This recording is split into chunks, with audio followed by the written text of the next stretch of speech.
Hey, salut à toi, bienvenue dans cette vidéo. Dans cette vidéo, on va parler de Greg Guillotin. C'est un sujet un petit peu différent d'habitude, mais c'est un peu une nouvelle série que je développe en ce moment avec vous. C'est d'analyser des boutiques qui cartonnent, analyser des business qui se lancent et qui vont avoir une influence et qui ont déjà une grosse influence. Aujourd'hui, on va parler de Greg Guillotin. Greg Guillotin, c'est un YouTuber que tu connais sûrement, qui fait des caméras cachées.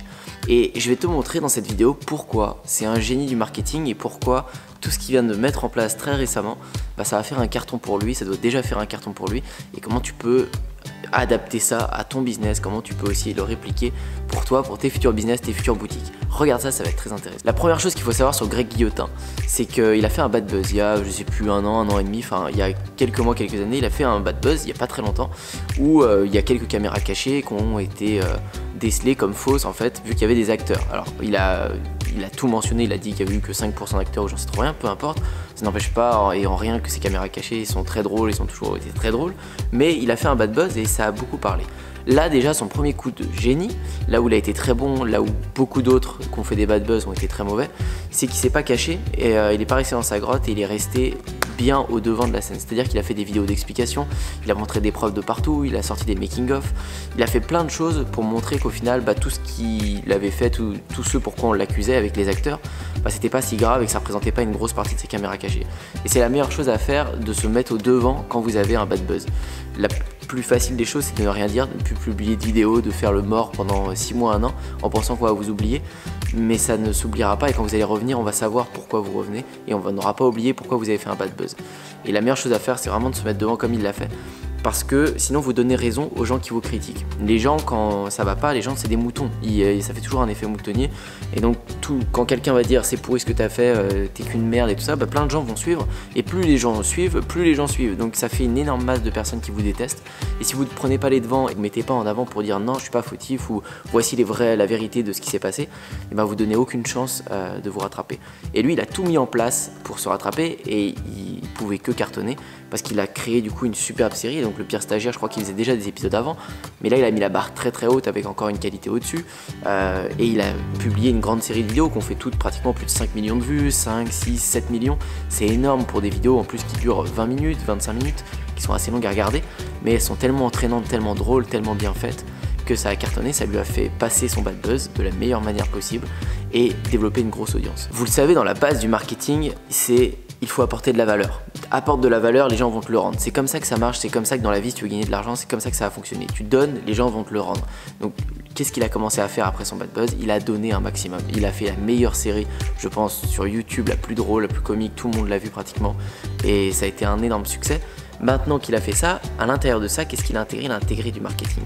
C'est-à-dire avec 3 personnages qui sont forts. Alors ces 3 personnages, il y en a un qui joue le gosse de riche, un autre qui joue la racaille à moitié, un mec qui comprend rien. Enfin, il a intégré 3 personnages avec un vocabulaire bien précis.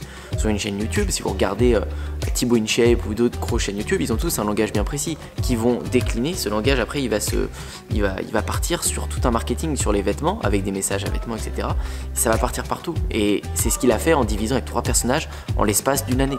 En l'espace d'une année, il vous a sorti 3 nouveaux personnages avec un langage précis comme sa formule carré ou plein d'autres trucs avec le club des moins de 10, le club des plus de 10, plein de choses comme ça qui ont été très fortes, très rigolotes sur le coup, mais qui ressort maintenant sur des t-shirts. Donc hier, il a lancé sa vidéo, donc je vais vous montrer un extrait juste ici.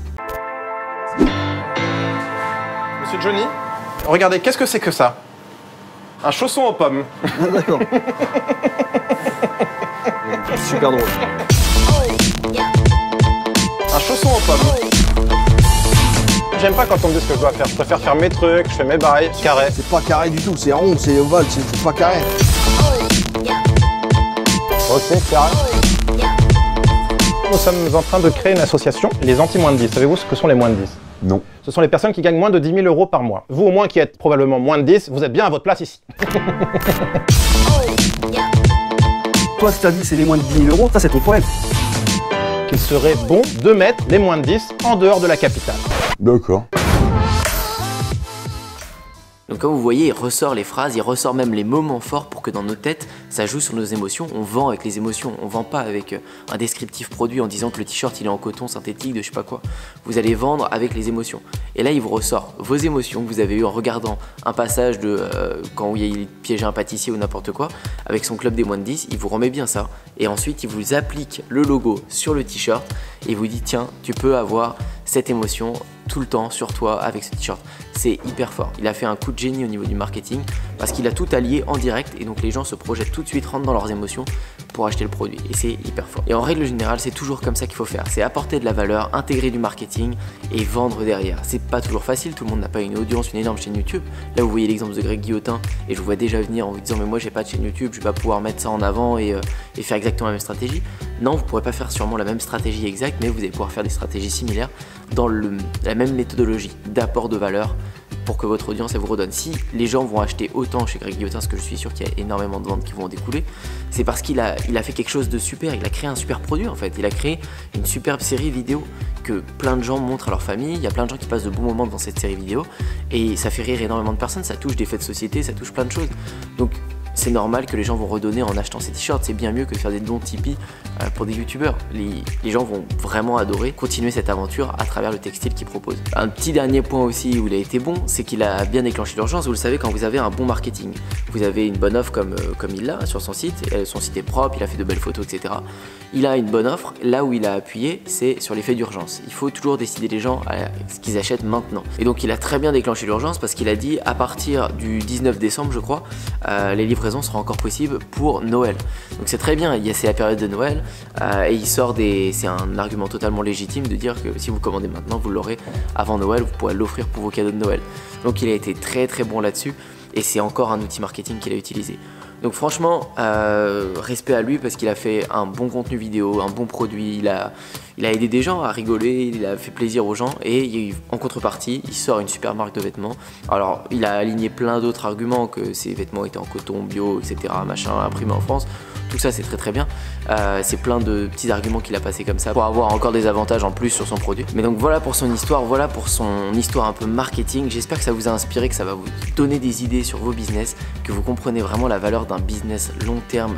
Ça, c'est vraiment du business long terme. C'est un business qu'il a créé sur le temps avec sa communauté et qui maintenant va payer énormément avec la marque qu'il va vendre et peut-être les autres produits qu'il va vendre. Il fera peut-être une bande dessinée plus tard sur le pire stagiaire ou j'en sais rien. Mais ce sera toujours des choses qui vont cartonner pour lui parce qu'il a fait la base, il a apporté de la valeur. Voilà pour cette vidéo. Si ça vous a plu, n'hésitez pas à liker et à vous abonner. Je vous dis à très bientôt. Ciao. Et pourtant, aujourd'hui, je suis indépendant. Et je peux le dire, c'est vraiment grâce à Antoine. Antoine Bougan, qui est un super entrepreneur que j'ai d'abord connu à travers ses vidéos YouTube et ensuite j'ai eu la chance de le voir en vrai et surtout de l'écouter à travers une conférence qu'il a fait à Paris. Je suis à Los Angeles du coup pour quelques semaines. Merci Antoine, c'est grâce à toi, c'est grâce aux sous que j'ai pu gagner grâce à toi. Antoine Bougan. Il y a quelques bons formateurs sur internet qui donnent des bonnes choses, mais pas autant que lui, hein. Vraiment, lui, sa formation, elle est au top. Mais c'est surtout le plus important, le suivi d'Antoine. Merci Antoine. Type vraiment génial. Business de 4300 € en un mois. Ça va changer la vie de beaucoup de personnes. Je recommande Antoine Bougan. La plus belle connaissance que j'ai eue depuis que je suis, depuis très très très longtemps. Je te remercie. Merci. Je te remercie. Merci à toi Antoine. Ça va changer la vie de beaucoup de personnes.